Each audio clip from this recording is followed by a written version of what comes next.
I started working in plastic surgery since 2002, and then during that period you train in trauma surgery and all sorts of other things like burns and plastic surgery, and then I started to specialise in cosmetic surgery from 2006, so it's been around about 11 years now.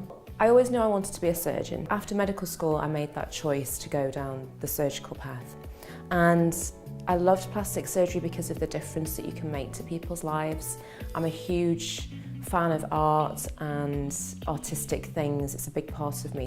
I do some cosmetic work. A lot of my work is also to do with burns and scarring and skin resurfacing, so patients that had acne for a long time, acne scarring, and all sorts of skin problems. And we do full body contouring, so areas where are difficult to treat. I do some research, so I'm really interested in evidence-based medicine, so I've done really big European clinical studies, so that's meant that we test products for safety and for outcomes so that then patients have the safest possible products on the market. And the company that I lecture for, they're the biggest pharmaceutical company in aesthetics worldwide.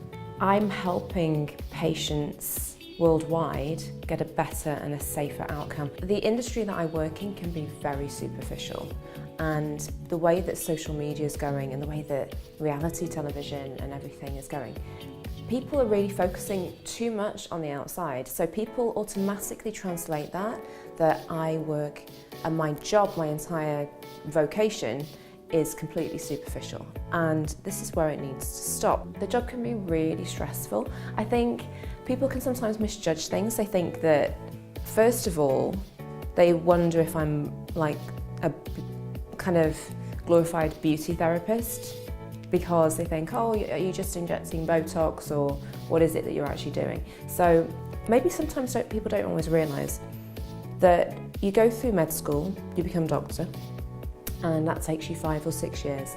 And then to become a surgeon, it can take you another 6 to 8 years after that. My job, I would say, again, is a creative job. Most of all, I absolutely love that side of it. It's challenging because it's so diverse, the work that I do. And thirdly, I would use a big word, and I would say that the work that I specifically do is evolutionary, and the sense that we are constantly evolving, and I'm a big fan of change and growth.